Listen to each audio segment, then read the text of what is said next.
যকের ধন পর্ব ২। এই অদ্ভুত অঙ্কগুলোর মানে কি? রচনা হেমেন্দ্র কুমার রায়, পুনর্লিখন SBS সোহাগ মল্লিক।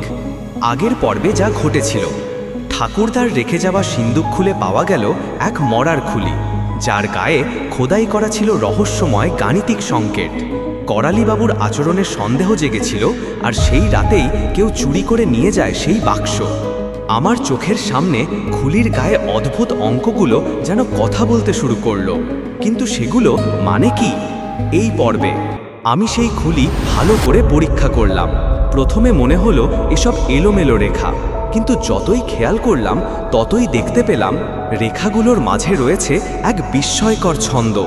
কখনো একটি আয়তক্ষেত্র, তার পাশে 3টি বিন্দু, আবার এক জায়গায় গোল চিহ্নের ভেতর আঁকা এক বক্ররেখা।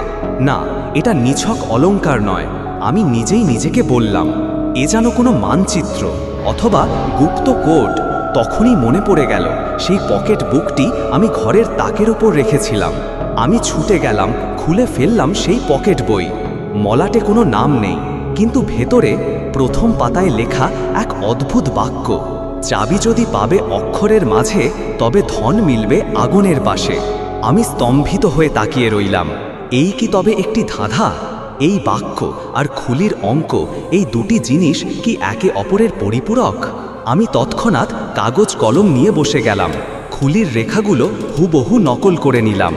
রাত তখন গভীর, চারিদিকে নিস্তব্ধতা, কিন্তু আমার ভিতরে যেন এক আগুন জ্বলে উঠেছে। এই ধন, এই গুপ্ত সংকেত, এই সব কিছুর পেছনে কি ইতিহাস লুকিয়ে আছে? পরদিন সকালে করালিবাবু আবার এলেন। আমি কিছু বলতে যেতেই তিনি হঠাৎ বলে উঠলেন, খুলির কথা আর বইয়ের কথা কাউকে বলনি তো? আমি একটু থেমে বললাম, না, শুধু আপনাকেই বলেছি। তিনি হাসলেন, কিন্তু সে হাসিতে ছিল না কোনো উষ্ণতা, বরং ছিল এক অদ্ভুত রকমের ঠান্ডা শীতলতা। ভালো করেছ, তিনি বললেন, এই জিনিস নিয়ে বেশি মাথা ঘামিও না, অনেক বিপদ লুকিয়ে আছে এসবের পেছনে।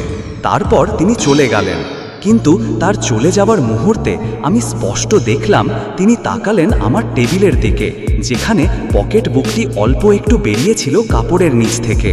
তার চোখে আমি আবারও দেখলাম সেই অদ্ভুত দীপ্তি। তবে কি এই করালি বাবু এই রহস্যের সঙ্গে গভীরভাবে জড়িত? তার আগমন, ঠাকুরদার মৃত্যুর পরই হঠাৎ এই রহস্যের সূত্রপাত, আর মরার খলি ও ধাঁধার সংকেত, সব কিছু যেন এক অজানা দিকেই ইঙ্গিত করছে। আমি অনুভব করলাম এই খেলাটা সাধারণ নয়। এই ধন শুধু স্বর্ণ মুদ্রা নয়, এ যেন এক অভিশপ্ত ইতিহাস, এক অন্ধকার রহস্যের দ্বারপথ। দর্পণ পরবর্তী পর্ব, যকের ধন পর্ব ৩ আসছে আগামী সোমবার রাত ৯টায়, শুধুমাত্র গল্পের ভুবন অডিও গল্পে।